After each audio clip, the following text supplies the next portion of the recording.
ভারতীয় উপমহাদেশে তিনি এসেছিলেন ইসলাম প্রচারের জন্য। দুনিয়া বিমুখতা, আল্লাহ ভীরুতা তার অন্তরে জায়গা করে নিয়েছিল।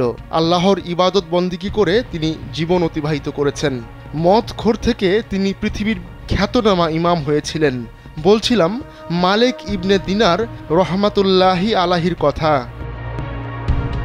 ইরাকের কুফা নগরীতে জন্মগ্রহণ করা খ্যাতনামা এই আলেমের জীবন একটা স্বপ্ন পাল্টে দিয়েছে। একদিন এক মাহফিলে বক্তব্য দিচ্ছিলেন তিনি। শুরুতে এক শ্রোতা প্রশ্ন করেন, আপনার বক্তব্য পরে শুনব, তার আগে একটি প্রশ্নের উত্তর দিন। বছর 10 আগে আপনাকে মাতাল ছন্নছাড়া অবস্থায় দেখেছি, অথচ আজ আপনার এই পরিবর্তন কিভাবে সম্ভব? শ্রোতার এমন প্রশ্নের উত্তরে মালিক ইবনে দিনার রহমতুল্লাহি আলাহি বলেন, শুনুন, সেদিন ছিল শবে কদরের রাত। শহরের মদের দোকানগুলো ছিল বন্ধ। এক দোকানিকে অনুরোধ করে মদ নিয়ে চলে এলাম বাসায়।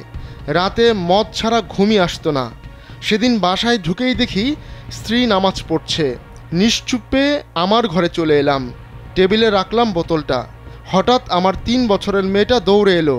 টেবিলের সঙ্গে তার ধাক্কা লেগে মদের বোতলটি পড়ে ভেঙে গেল। সেটা দেখে অবুঝ মেয়েটি খিলখিল করে হাসতে থাকলো। মেয়ে বলে তাকে কিছু বলতেও পারছিলাম না। ভাঙা বোতল ফেলে দিয়ে ঘুমিয়ে গেলাম। সে রাতে আর মদ খাওয়া হলো না। তারপর চলে গেছে 1 বছর। আবার এলো লাইলাতুল কদর। অভ্যাস মতোই আমি মদ নিয়ে বাসায় এলাম।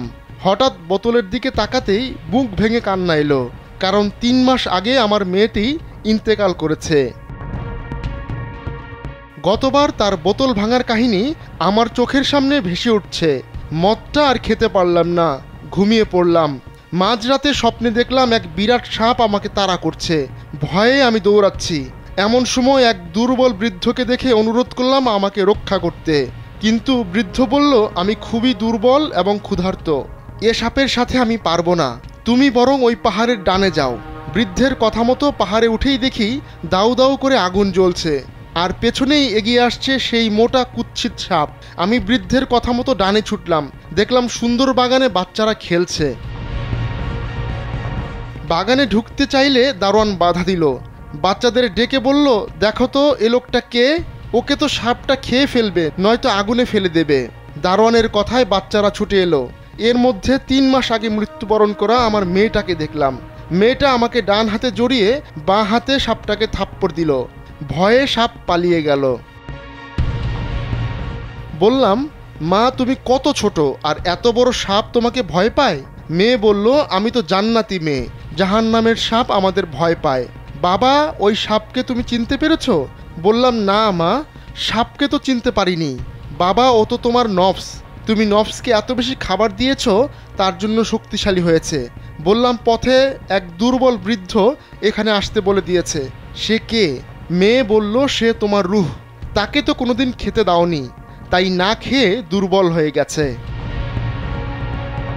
এরপর আমার ঘুম ভেঙে গেল। সেই দিন থেকে আমি আমার রূহকে খাদ্য দিয়ে যাচ্ছি, আর নফসের খাদ্য একদম বন্ধ করে দিয়েছি। এখনও চোখ বুঝলেই নফসের সেই ভয়াল রূপ দেখতে পাই। তারপর ঝরঝর করে কেঁদে ফেললেন মালিক ইবনে দিনার রহমাতুল্লাহি আলাইহি। এরপর তিনি হয়ে যান ইসলামের মহামনীষী। পুরো পৃথিবীতে ছড়িয়ে পড়ে তার খ্যাতি। আহমদুল্লাহ শিকদার, কালবেলা ডেস্ক।